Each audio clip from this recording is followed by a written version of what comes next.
The right mix of Filipino-American news, features, song and dance, technology, along with practical tips on how to find the right car comes your way as Kababayan LA starts right now.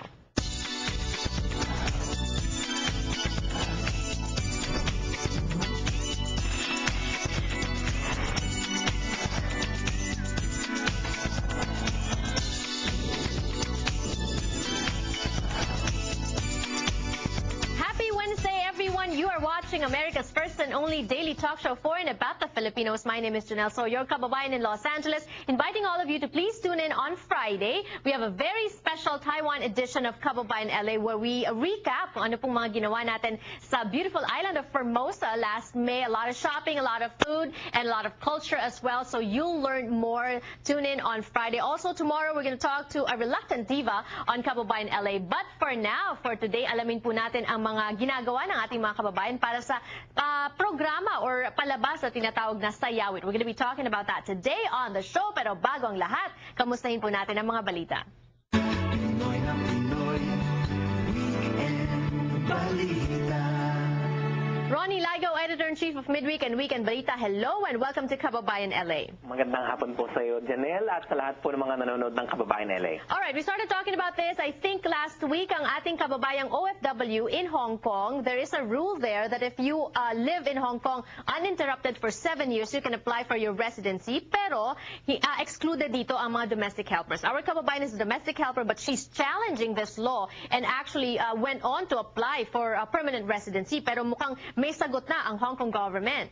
Oo, as far as Hong Kong government, sinasabi nila na they have the right to interpret or kung sino man i-deny nila sa ganitong klaseng immigration policy nila. However, of course, under the provisions of the sinasabi nilang mini-constitution, wala naman talaga yatang ganang provision. So ngayon, si Evangeline Banao-Vallejos, ang ating kababayan, she's been in Hong Kong since 1986, Kasi sa mga thousands of Mays na kababayan natin nagtatrabaho sa Hong Kong, she's challenging this policy. At ito na nga, nagkaroon ng Hong Kong hearing at ang decision will come by the end of September. Yes, pagkatapos ng pagdinig ng kasong ito, ang judge sa kaso ay nagsabi na he will study everything at end of September. Pero notwithstanding, meron din tayong iba pang mga kababayan that are also in the same predicament. Oo, isang couple, Filipino at Filipina, mag-asawa at isa pang mother and son, ay their cases will be heard in October. Of course, that will become moot pagka sinabi ng judge na ito na hindi nga sila pwede mag-apply for residency, and we will find that out at the end of September itong taon na ito. Okay, and still in Hong Kong, a first anniversary ng hostage tragedy na nangyari sa Pilipinas na ikinasawi ng buhay ng 8 turista na galing sa Hong Kong. Ronnie, what's the latest? Anong nangyayari ngayon sa anniversary? I know na may mga gusto yung mga pamilya ng mga biktima. Oo, nagpunta sila sa Pilipinas. In fact, nagkaroon sila ng parang mga seremonyas doon.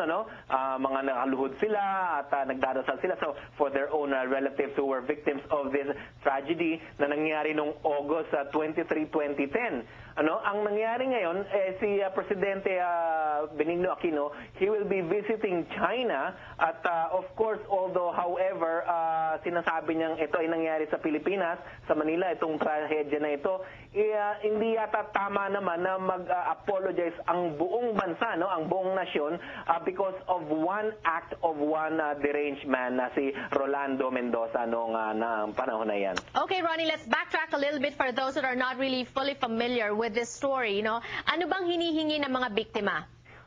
Kasama ba doon ang public apology ni President Noynoy Aquino? That's true, aside from compensation na hinihingi nila, however, umuwi sila ng empty-handed, at yun nga, nabanggit ko, kasi nga, itong trahedya na ito is just one person, si Superintendent Rolando Mendoza, na kung saan hinostis niya isang bus, na kung saan yung doon yung mga turista, nabanggit mo na nga, 8 ang nasawi dyan, ang gusto nila, aside from compensation, a public apology from the nation, from President Aquino, sinasabi niya, although we really regret what happened then, but I guess one act doesn't define the whole nation of the Philippines. Exactly. At sinabi rin nga ni Pinoy, marami ring mga trahedya sa iba't ibang bansa, result ng action ng mga ilang tao. It doesn't mean na the whole nation is at fault, di ba? Yeah, si Osama bin Laden, a Saudi national, pero Saudi Arabia was never asked to apologize for the whole of the United States. Alright, and still on Pinoy, siya naman ay tutulak patungong China. Merong malaking investments,